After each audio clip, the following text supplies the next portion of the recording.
สบายดีทุกคนมื้อนี้วันเสาร์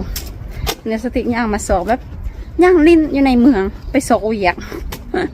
มันสอกเวียกไปสอกย่างเบิ่งว่ามันสิมีป้ายบนตรงการพนักงานบ่มีคนหลายย่างกลับบ้านอยู่บนนี้อยู่บนเป็นเส้นทางที่สติย่างมาตลอดตอนเลิกเวียกตอนเฮ็ดเวียกอยู่อีบีสนะบนนี้ก็เป็นบอนที่มาตลอดละบอนที่มาขอความช่วยเป็นศูนย์บอนช่วยเหลือบัวสีเรียนภาษาบัวสีเป็นนะสุขภาพมาบอนนี้นี่เหมือนนะเราจะติดสิพาทุกคนไปเบิ่งมักไม้และสุกหรือบ่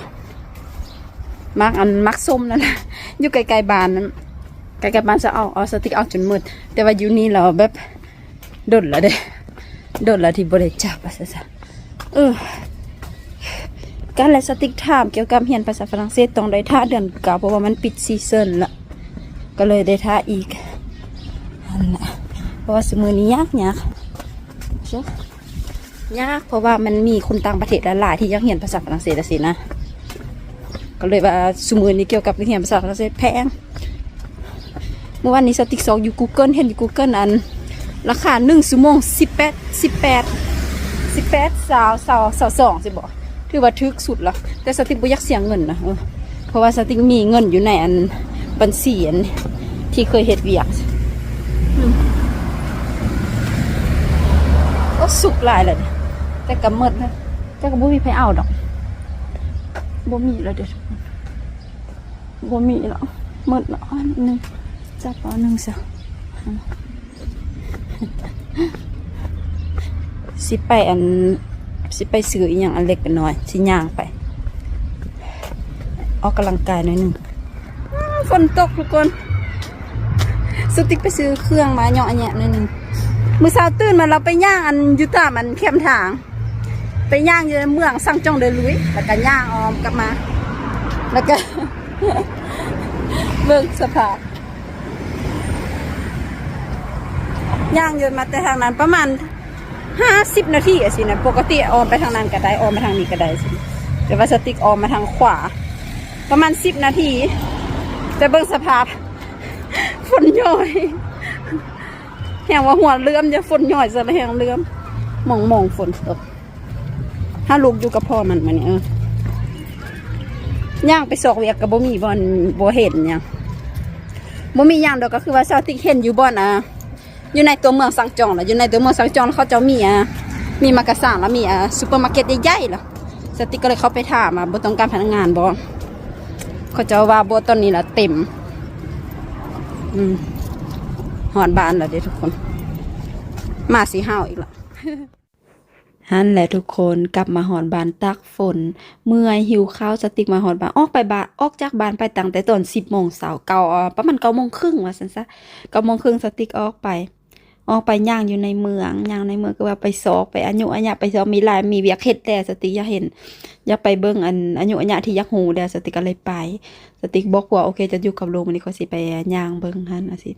แล้วก็สติ๊กย่างไปในเมืองไปซอกเบิ่งห้างเพราะว่าสติ๊กเห็นอยู่ห้างอันอยู่ในตัวเมืองน่ะมันมีห้างใหญ่ๆล่ะสติ๊กก็เลยเข้าไปถามว่ากำลังซอกเฮ็ดคนเฮ็ดเวียกบ่เขาเจ้าก็ถามสติ๊กว่าเฮ็ดเวียกส่วนหลายเขาเอารับแต่คนที่เป็น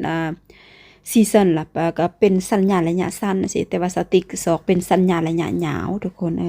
มาเขาก็จะเลยว่าในเวลานี้มันบ่มีมันเต็มยังบ่รับพนักงานเทื่อสติ๊กโอเคแล้วสติ๊กกันย่างออมถ้ามีแล้วมื้อเช้าสติ๊กไปนั้นได้ไปเติมบัตรอีหยังวะเติมบัตรบัตรรถเมล์นะบัตรรถเมล์ไปเติมจะไปชาร์จใส่ชาร์จไว้เพราะว่าบางทีมีเรื่องจะเป็นสิได้ขี่รถเมล์ไปก็ดีกว่าย่างสิแน่หลังจากนั้นสติ๊กกันย่างกลับมาแล้วก็ไปซื้อเครื่องยวนห้างลีเดิลอยู่ใกล้ๆบ้านสติ๊กว่าสิเข้าไปโพลีคลินิกว่าสิไปถามแต่บ่ไปถามหรอกเพราะว่าผัวสติ๊กบอกว่าตอนนั้นเราไปถามแล้วเขาจะบอกว่าทุกอย่างเฮ็ดอยู่อินเทอร์เน็ตพนักงานก็บ่ฮู้หยังสติ๊กก็เลยแล้วไปซื้อเครื่องแล้วก็กลับบ้านกลับมาฮอดครึ่งทางฝนสะตกบัดนี้ก็อาย บ่ฮู้เป็นหยังแปลว่าเป็นคนน้อยๆทุกคนฮุบเป็นหยังวะสิว่าจังได๋เป็นคนที่ฮุบบ้างห่างน้อยนะไปแบกอัน เครื่องแล้วบักใหญ่ๆยามมาตากฝนมาได้คนขี่รถเขาก็เบิ่ง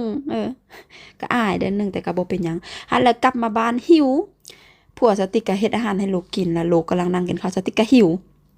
อันเห็นบ่สติกก็เฮ็ดตำอันนี้กินตำยอแม่นบ่เนาะยอภาษาลาวเขาเอิ้นยอใส่มักถั่วกินแซ่บเพราะว่าหิวเด้บ่มีผักกับสติกก็กับอันผักบัวแดงนี่ทั้งกับทั้งเผ็ดแต่ก็แซ่บมันสะใจ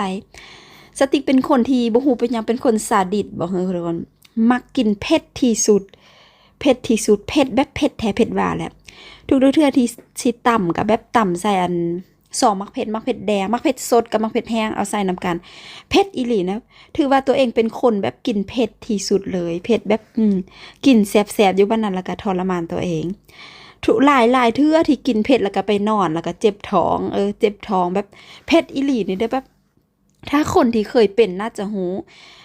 ถ้ามื้อใดที่เจ้าบ่ได้กินข้าวห้องท้องหรือว่าอยู่ในลำไส้จะบ่มีหยังบ่มีข้าวกินบ่มีหยังห้องท้องแล้วเจ้ากินเผ็ดใส่แล้วเจ้าสิรู้สึกความทรมานอันนี้แต่สติกมักกินแล้วก็เป็นตลอดทุกมื้อที่กินเผ็ดแล้วก็เป็นตลอดแบบนี้เป็นคนซาดิสบ่ฮู้เป็นหยังผัวสติกก็มักถามตลอดว่าเป็นหยังบ่เข้าใจว่าเป็นหยังต้องทรมานตัวเองก็บ่ฮู้คือกันสติกก็บ่มีคำตอบว่าเป็นหยังต้องทรมานตัวเองก็ฮู้แต่ว่ามันแซ่บเวลากินให้มันแซ่บมันสะใจมันเผ็ดมันสะใจบ่ฮู้เฮาเกิดก็มักเผ็ดแหละทุกคนแล้วก็เลยแบบ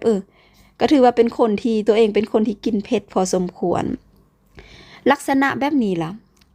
ที่กินเผ็ดล่ะสติกเป็นตั้งแต่ตอนเป็นเด็กน้อย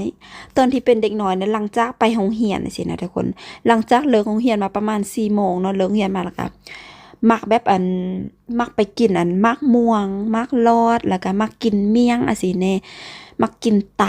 ำแล้วหลังจากกินแล้วก็เผ็ดที่สุดเผ็ดแล้วก็ทรมานตัวเองมานอนแบบ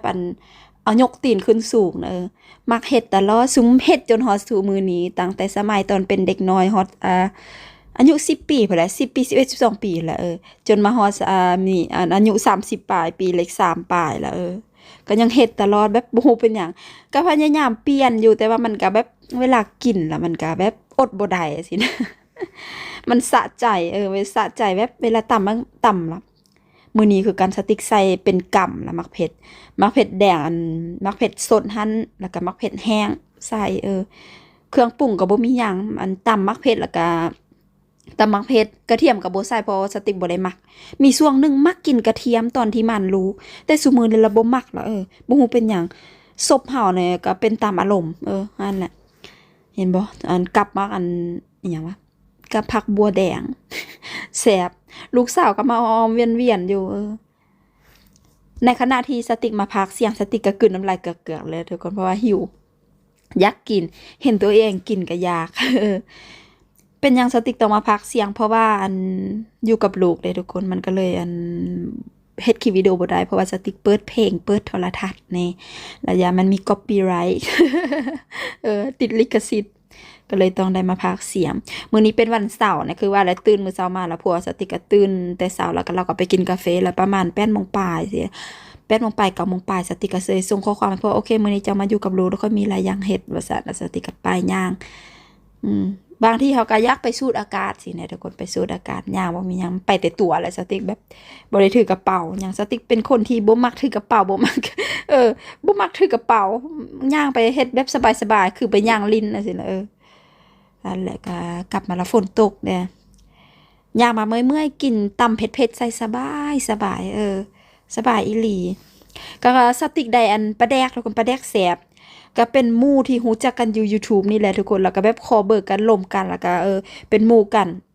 แบบมีหลายอย่างที่คิดคือกันแล้วก็แบบเป็นแม่คือกันเราก็มีลูกสติกมีลูกสิเนี่ยเป็นหมู่คนเดียวที่สติกมีอยู่ต่างประเทศเป็นคนที่2บ่คนที่1คนนี้เราก็มีเวียกในเราเฮ็ดเวียกแล้วเราแบบสุดท้ายเราบ่มีเวลาลมสติกหลายอันนี้เป็นหมู่ที่เป็นแม่คือกันเข้าใจกันเป็นเมียฝรั่งคือกันแล้วก็เลยโอเคลมกันเข้าใจกันบางเทื่อสติกมีหยังอยากถามสติกก็ถามก็ดีหน่อยนึงทุกคนดีมีหมู่มีหมู่แบบนั่นแหละมีหมู่ที่เข้าใจกันมีหมู่ที่เป็นมันมีสถานะคือกันสิเป็นแม่คนคือกันเมื่อยคือกันเข้าใจความเมื่อยของความเป็นแม่นั่นแหละ อันและมีไว้บ่หลายแล้วสติกก็เป็นคนที่บ่ได้อยากมีหมู่หลายแต่ว่าอันนี้ถือว่าเป็นหมู่คนเดียวที่สติกเปิดใจหลมก็ดีทุกคนก็ดีนั่นแหละแบบอันเวลาที่เฮาบ่ฮู้หยังเฮาก็ถามสิเพราะว่าเฮาอยู่ต่างประเทศคือกันสินั่นแหละถือว่าเป็นมิตรภาพดีๆที่รู้จักกันไว้